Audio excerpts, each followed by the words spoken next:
28 जून 2020 part C linear algebra के दो क्वेश्चन करेंगे। क्या है first question? Let A be an n cross n real matrix, let B be an n cross 1 vector, suppose ax equal to b has no solution, which of the following are true? These are the options। क्या कह रहा है हमें? a क्या given है? n cross n की square matrix given है, square matrix. ax equal to B, कोई नॉन होमोजेनियस सिस्टम दिया गया है, ax इक्वल टू बी, उसका क्या है? नो सॉल्यूशन है। ax equal to B has no solution, कि किसी एक x के लिए ax इक्वल टू बी के पास नो सॉल्यूशन है।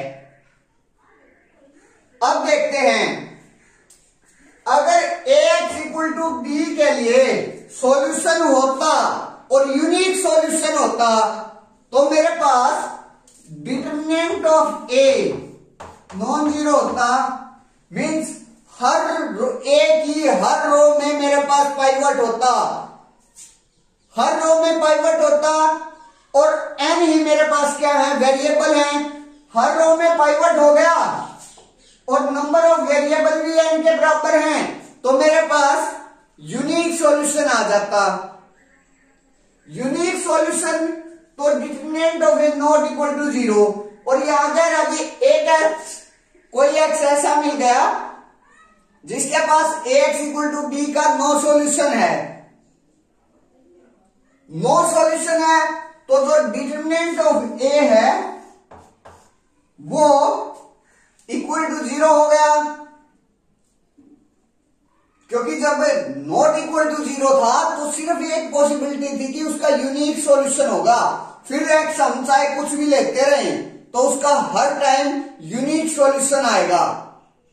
लेकिन अगर किसी एक एक्स के लिए भी नो सॉल्यूशन आ रहा है, किसी एक एक्स के लिए भी नो सॉल्यूशन आ रहा है, इसका मतलब क्या है कि जो रैंक है मैट्रिक्स का वो लेस देन n है, मींस जो डिटरमिनेंट है वो इक्वल टू जीरो है, एंड जो रैंक ऑफ a है वो स्ट्रिक्टली लेस देन n है। स्ट्रिक्टली लेस देन n है तो यहां से n नंबर ऑफ वेरिएबल है और वो जो रैंक है मैट्रिक्स का वो स्ट्रिक्टली लेस देन n है, तो यहां से जो पॉसिबिलिटी हुई मेरे पास सॉल्यूशन की, या तो वो नो सॉल्यूशन होगा, नो सॉल्यूशन, या फिर और इनफाइनाइट सॉल्यूशन। यहां कोई भी पॉसिबिलिटी ऐसी नहीं है कि मेरे पास यूनिक सॉल्यूशन हो जाए, कोई भी पॉसिबिलिटी ऐसी नहीं है कि मेरे पास यूनिक सॉल्यूशन हो जाए। अब ऑप्शंस पर आते हैं। ऑप्शन डी देखिए पहले, determinant of a equal to zero, हाँ determinant of a equal to zero, option D right हो गया। अब ऑप्शन ए पर बात करते हैं। ऑप्शन ए क्या कह रहा है? There exist an n cross 1 vector c such that ax equal to c has unique solution. लेकिन मेरे पास तो पॉसिबिलिटी दो आई है, या तो नो सॉल्यूशन या फिर इनफाइनाइट सॉल्यूशन, और ये कह रहा है कि कोई एक एक्स ऐसा मिल जाएगा जिसके लिए कि यूनिक सॉल्यूशन हो जाए, लेकिन यूनिक सॉल्यूशन की तो पॉसिबिलिटी नहीं है। सिर्फ और सिर्फ ए के पास ऐसे एक्स हैं जिनका या तो नो सॉल्यूशन आ रहा है या फिर इनफाइनाइट सॉल्यूशन आ रहा है। यूनिक सॉल्यूशन तो उसमें आ ही नहीं रहा, चाहे कोई भी वेक्टर ले ले हम, कोई भी सी वेक्टर, कोई भी एक्स वेक्टर ले ले, उसके लिए नो यूनिक सॉल्यूशन तो आ ही नहीं रहा, पॉसिबल ही नहीं है। तो मीन्स ऑप्शन ए रॉन्ग हो गया। ऑप्शन बी पर बात करते हैं। There exist infinitely many vectors such that ax equal to c has no solution, कि ऐसे इनफाइनाइटली मेनी एक्स एग्जिस्ट करेंगे जिसके लिए ax equal to b, ax equal to c has no solution. ऐसे इनफाइनाइटली मेनी एक्स एग्जिस्ट करेंगे।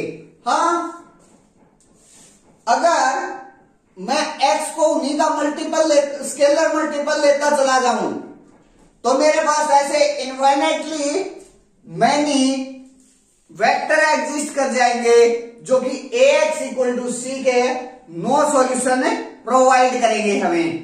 Option B right हो गया। Option C पर बात करते हैं। If y is the first column of A, then Ax equal to y has a unique solution.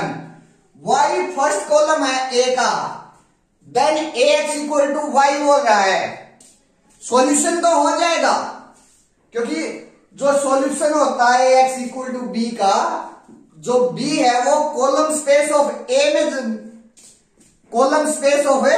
में belong करता है, तो मेरे पास सॉल्यूशन तो एग्जिस्ट कर जाता है, या सॉल्यूशन तो एग्जिस्ट होगा नो डाउट।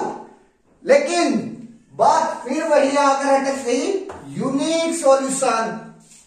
लेकिन मेरे पास कोई भी एक्स ऐसा नहीं है जिसका मेरे पास यूनिक सॉल्यूशन बनता हो।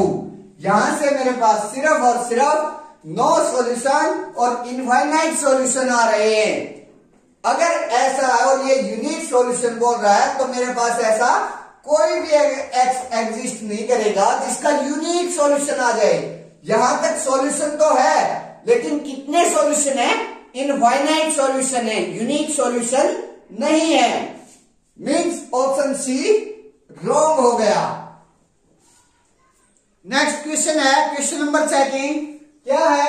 Late A be an n cross n matrix such that the first 3 rows of A are Li and the first 5 rows of A are Li. Which of the following statements are true? These are the options.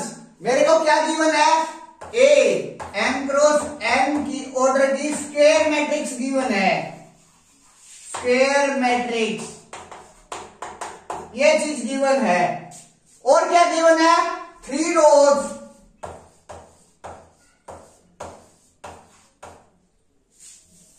3 rows are Li and 5 columns are Li। ये चीज given है मेरे को। अब option A में क्या कर रहा है? A has at least 5 Li rows, कि A के पास कम से कम 5 Li rows होंगी। हम जानते हैं number of Li rows equal to number of Li columns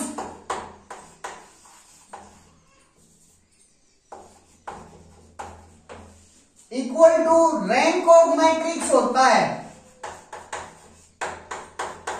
यहां मेरे पास जो रोज हैं वो तो 3 Li दी गई हैं और जो कॉलम्स हैं वो 5 Li दिए गए हैं। Means number of Li rows equal to number of Li columns equal to rank of matrix. यहां n कोई भी फिक्स्ड नहीं है, n कोई भी ऑर्डर है, तो 5 कॉलम्स हो गए मेरे पास Li, तो कम से जो रोज हुई वो भी तो 5 रोज तो Li यहां गिवन हो गई।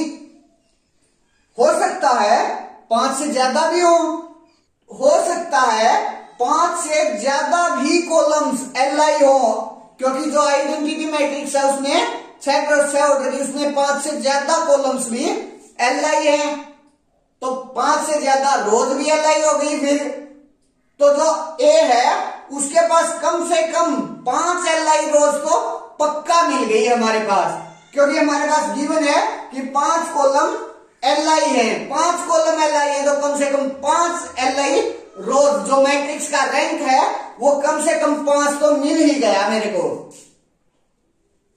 तो ऑप्शन ए राइट हो गया। अब ऑप्शन बी की बात करते हैं। जो रैंक ऑफ ए है वो या greater than equal to 3 less than equal to 5 होगा। क्यों होगा? अगर मैं 6 क्रॉस 6 ऑर्डर की एक आइडेंटिटी मैट्रिक्स ले लेता हूं तो, और उसमें 3 Li रोज भी है मेरे पास और 5 Li कॉलम्स भी हैं, मींस मेरी हाइपोथेसिस ट्रू है, हाइपोथेसिस ट्रू है। और वो कह रहा है कि जो रैंक है 3 और 5 के बीच में होगा, लेकिन उसका जो रैंक है वो तो 6 होता है, 3 और 5 के बीच में तो नहीं आया। मेरे को इसका एक काउंटर एग्जांपल मिल गया। क्या है? 6 क्रॉस 6 ऑर्डर की आइडेंटिटी मैट्रिक्स काउंटर एग्जांपल मिल गया। मीन्स ऑप्शन बी रॉन्ग हो गया। अब ऑप्शन सी पर बात करते हैं। ऑप्शन सी क्या कह रहा है कि जो रैंक है ए का वो ग्रेटर देन इक्वल टू 5 होगा। जो रैंक होता है मैट्रिक्स का वो number of LI rows equal to number of LI columns equal to rank of matrix होता है। मेरे पास यहां गिवन है कि जो नंबर ऑफ एलआई कॉलम्स है वो 5 हैं। 5 तो एलआई कॉलम गिवन है, हो सकता है 5 से ज्यादा भी हो। यहां सिर्फ 5 की बोला है कि फर्स्ट 5 कॉलम सारे एलआई, हो सकता है 5 से ज्यादा कॉलम्स भी एलआई हो, लेकिन पहले 5 तो पक्का क्या है मेरे पास एलआई है। पहले 5 एलआई हैं तो मेरे पास जो रैंक है मैट्रिक्स का वो कम से कम 5 तो हो ही गया, कम से कम 5 हो गया। हो सकता है 5 से ज्यादा भी हो, तो जो ऑप्शन सी है वही ये कह रहा है कि कम से कम 5 तो होगा ही होगा, 5 से ज्यादा भी हो सकता है। मीन्स ऑप्शन सी राइट हो गया। ऑप्शन डी कह रहा है कि rank of A square greater than equal to 5। क्यों होगा भाई? अगर मैं 6 क्रॉस 6 ऑर्डर की निलपोटेंट मैट्रिक्स ले लेता हूं, अगर मैं 6 क्रॉस 6 ऑर्डर की 6 क्रॉस 6 ऑर्डर की डायगोनल पे 0 0, लेकिन जब मैं सुपर डायगोनल पर 1 ले लेता हूं तो इस मैट्रिक्स का जो रैंक है वो 5 हो गया। लेकिन जब मैं रैंक ऑफ ए स्क्वायर निकालूंगा, रैंक ऑफ ए स्क्वायर निकालूंगा तो मेरे पास वो 4 आ जाएगा और स्ट्रिक्टली लेस देन 5 है। और ये कह रहा है कि कम से कम रैंक ऑफ ए स्क्वायर कम से कम 5 होगा। नहीं आया भाई 5 से स्ट्रिक्टली लेस आ गया। कम से कम 5 है, कोई जरूरी नहीं है, कोई जरूरी नहीं है। तो ऑप्शन डी रॉन्ग हो गया। मेरे पास एक काउंटर एग्जांपल आ गया। That's it, thank you.